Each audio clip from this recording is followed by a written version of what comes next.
Jadi katakan dalam hadis kulul haqq walau kana muran, ya. Katakanlah kebenaran itu walau kemudian kebenaran itu pahit, ya. Jadi dakwah spesial itu adalah dakwah yang apa adanya ketika menyampaikan bahwa apa yang harus disembah yaitu Allah Subhanahu wa taala, maka juga harus mengkufuri selain daripada Allah Subhanahu wa taala.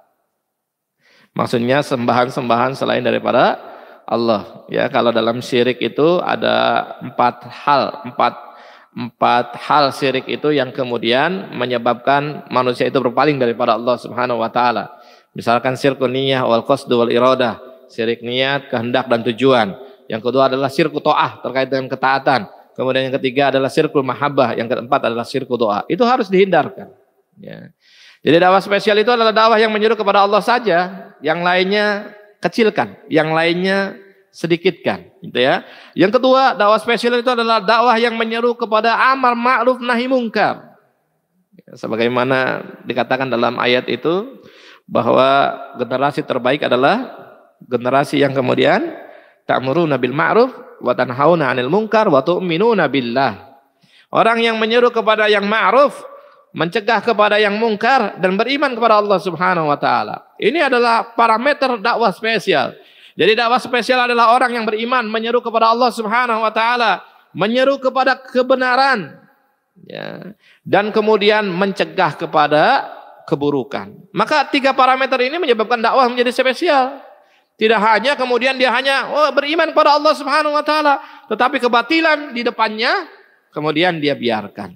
Atau menyeru perkara yang baik saja, udahlah, nanti kan konsekuensinya berbahaya kalau kita menyeru atau nahi mungkar itu, kita berbahaya. Nah, itu tidak seperti itu.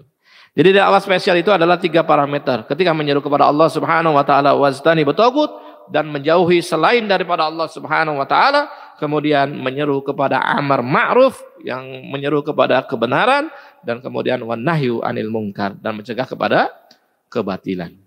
Itu ya, jadi yang pertama. Yang kedua, apakah Indonesia ini ada konspirasi? Jelas. Konspirasi itu sudah jelas ayatnya di dalam Al-Quran. Walan tardo anka yahudu walan nasoro hatta tattabi'a millatahum. Jadi sebelum adanya konspirasi sekarang, Allah sudah mengabarkan, ya, sekitar berapa puluh abad yang lalu Allah sudah mengabarkan bahwa akan terjadi konspirasi besar yang dilakukan oleh musuh-musuh Islam. Kalau dalam ayat itu Yahudi walan tardo yahudu antal nasoro hatta tattabi'a millatahum. Pasti, ya, pasti. Dan Indonesia kenapa menjadi serangan? Jelas penduduk mayoritas muslim. Kalau misalkan kaum muslimin di Indonesia dengan 200 jiwa kemudian memiliki semangat seperti para sahabat, apa jadinya dunia? Apa kata dunia? Ini masalah. Sehingga musuh itu udah pasti membidik kaum muslimin yang paling besar. 200 juta kalau mempunyai keimanan seperti sahabat dan kemudian seperti Rasulullah SAW, kemudian mempunyai semangat jiwa, semangat juangnya seperti sahabat dan Rasulullah SAW, lalu kemudian apa yang akan terjadi dengan musuh-musuh Islam? Sehingga wajar kalau sekarang Indonesia menjadi proyek daripada tadi ya sekularisme atau proyek global dari kemudian menjauhkan Islam, menjauhkan orang-orang Islam daripada ajaran Islam. Sangat-sangat wajar. Dan kemudian akhirnya dibikin upaya-upaya bisa masuknya melalui macam-macam, ya, kesukaan-kesukaan. Hari ini kaum muda, ya, dihancurkan, ya. Kemudian para ummahat dihancurkan sehingga kemudian ummahat ini tidak bisa melahirkan generasi yang hebat. Salah satu yang dihancurkannya ummahat ini dari gaya hidup. Gaya hidup. Ummahat ini kalau sudah gaya hidupnya tinggi, pasti kebutuhannya minta kepada suaminya besar. Pasti. Nah, ketika kebutuhan kepada suaminya besar, suaminya otomatis konsentrasinya nyari duit. Bukan untuk berjuang. Nah, ketika suaminya sudah nyari duit, maka kemudian ya sudah hilang tugas dakwah.